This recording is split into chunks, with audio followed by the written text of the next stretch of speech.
Morning എല്ലാവർക്കും നമസ്കാരം. ഇന്ന് ഒരു ചിന്ത കൂടി നിങ്ങളുടെ ചിന്തയ്ക്കായി വിടുന്നു. ഈ ലോകത്ത് വിജയികളും പരാജിതരും ഇല്ല. ഈ ലോകത്ത് വിജയികളും പരാജിതരുമില്ല. വിജയികളും പരാജിതരും, പരാജിതർ എന്നൊരു കൂട്ടർ ഈ ലോകത്തിലില്ല. പിന്നെന്താണ്? വിജയികളും പിന്മാറിയവരും, അത്രയേ ഉള്ളൂ. വിജയികളും പിന്മാറിയവരും. അതല്ലാതെ വിജയികളും പരാജിതരും എന്ന് പറയാൻ കഴിയില്ല. കാരണം അവർ പിന്മാറി, അത്രയേ ഉള്ളൂ. കാരണം ഇനിയും പരിശ്രമിച്ചാൽ, ഇനിയും ശ്രമിച്ചാൽ വിജയിച്ചു കൂടായികയൊന്നുമില്ലല്ലോ. അപ്പോൾ ആരെങ്കിലും ഒരാൾ താനൊരു പരാജിതനാണെന്ന് ചിന്തിച്ചാൽ തന്നെ അതൊരു ഒഴിവ് കഴിവാണ്. അതല്ലെങ്കിൽ ആ പരാജയത്തിൽ വീണ് കിടക്കുന്നതിൽ എന്താ പറയുക, സെൻറ്റിമെൻറ്റ്സ് ഏറ്റുവാങ്ങുന്നതിലും, ദയകൾ ഏറ്റുവാങ്ങുന്നതിലും, അനുകമ്പ ഏറ്റുവാങ്ങുന്നതിലുമൊക്കെ എന്തോ ഒരു സുഖം കണ്ടെത്തുന്നു. അതല്ലെങ്കിൽ അതൊരു വികലതയാണ്. ഞാനൊരു പരാജിതനാണ് എന്ന് ആരെങ്കിലും പറഞ്ഞാൽ അതൊരു വികലതയാണ്. പക്ഷേ ഭൂരിപക്ഷം പരാജിതർക്കും ഇത് ഉൾക്കൊള്ളാൻ കഴിയില്ല.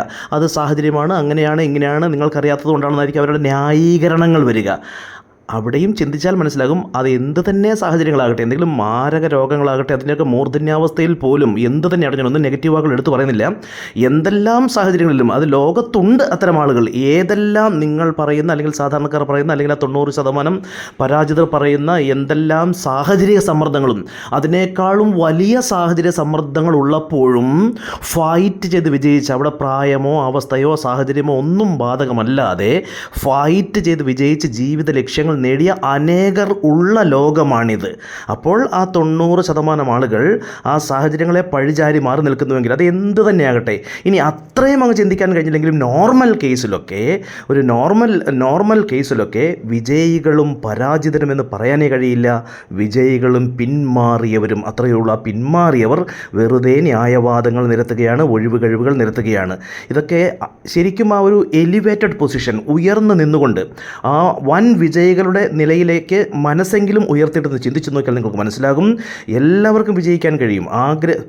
ശരിക്കും ജീവിത വിജയം എന്നാൽ സാമ്പത്തിക വിജയം തന്നെയാണ്, മറ്റെല്ലാം മിഥ്യയാണ്. ഇതെല്ലാവർക്കും ഉൾക്കൊള്ളാൻ കഴിയണമെന്നില്ല. ചിലരൊക്കെ എൻ്റെ ആ ലക്ഷ്യം, ഈ ലക്ഷ്യം, ആ ലക്ഷ്യങ്ങളൊക്കെ നല്ലത് തന്നെ. പക്ഷേ ആ ലക്ഷ്യമൊക്കെ സാമ്പത്തിക വിജയം കൂടെ ഇല്ലാത്ത ലക്ഷ്യമാണെങ്കിൽ കാര്യമില്ല എന്നുള്ളതും ഒരു യാഥാർത്ഥ്യമാണ്. കാരണം സാമ്പത്തികമുണ്ടെങ്കിൽ മതിയായ, സഫിഷ്യൻ്റ്, തികയുന്ന, എന്താ പറയുക, ഒരിക്കലും ഒഴിയാത്ത, ഒരിക്കലും നിന്നു പോകാത്ത മതിയായ വരുമാന പ്രവാഹമുണ്ടെങ്കിലേ ഒരു മനോഹരമായ ജീവിതമെന്ന് പറയാൻ കഴിയുള്ളൂ. കാരണം എല്ലാ കൊടുക്കൽ വാങ്ങലുകളും പണത്തിലൂടെ തന്നെയാണ് നടക്കുന്നത്. അത് പല പ്രാവശ്യം ആവർത്തിച്ചതാണ്, ഇനിയും അത് ആവർത്തിക്കുന്നുമുണ്ടാകും. ഇത് നിത്യേന ഇതിൻ്റെ പല രീതിയിൽ കേട്ട് തന്നെയാണ് നമുക്ക് ആ ലൈഫ് ട്രാൻസ്ഫോർമേഷൻ, ഇവിടെ നമ്മൾ ഉദ്ദേശിക്കുന്നത് ആ ഒരു ലൈഫ് ട്രാൻസ്ഫോർമേഷനാണ്.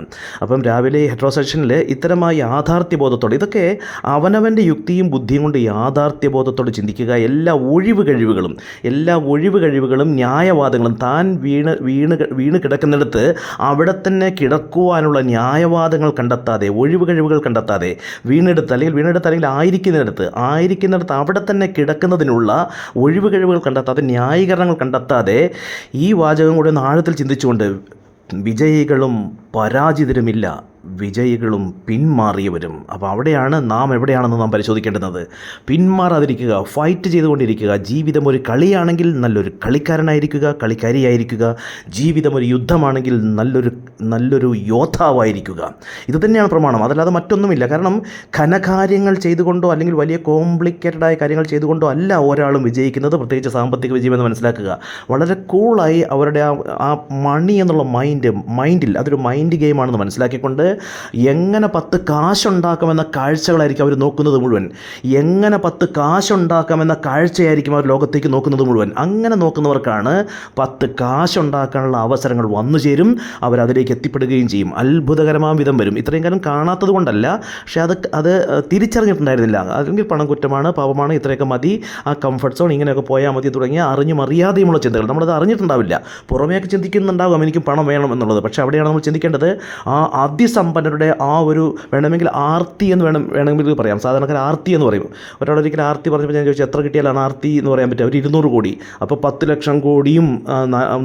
ലക്ഷം കോടിയൊക്കെ നേടിയവർ ഇനിയും ആഗ്രഹിക്കുന്നതിന് എന്താ പേര് പറയുക? അപ്പോൾ ആ ഒരു മെൻറ്റാലിറ്റി, ആ ഒരു ബേണിംഗ് ഡിസയർ, അതിൻ്റെ പേരാണ് അത്. ആർത്തിയല്ല, ബേണിംഗ് ഡിസയർ. ജ്വലിക്കുന്ന ആഗ്രഹം, പണം സമ്പാദിക്കണമെന്ന ആ ജ്വലിക്കുന്ന ആഗ്രഹത്തോടെ പിന്മാറാതെ നേരത്തെ പറഞ്ഞൊരു വാക്കുകൂടി കൂട്ടിച്ചേർക്കാം. ഒന്ന്, വിജയികളും പരാജിതരുമില്ല. രണ്ടാമത്തത്, വിജയത്തിൻ്റെ തൊട്ടടുത്തെത്തിയതറിയാതെ പിന്മാറിയതാണ് പരാജിതരുടെ പരാജയത്തിൻ്റെ അടിസ്ഥാന കാരണം. അടുത്തത്, വിജയികൾ പരാജയപ്പെടാത്തവരല്ല, വിജയികൾ പിന്മാറാത്തവരാണ്. നിങ്ങൾ ആഗ്രഹിക്കുന്നത്രയും പണവും സമ്പത്തും നേടാൻ നിങ്ങൾക്ക് കഴിയും. നിങ്ങൾ ആഗ്രഹിക്കുന്നത്രയും പണവും സമ്പത്തും നേടാൻ നിങ്ങൾക്കും കഴിയും.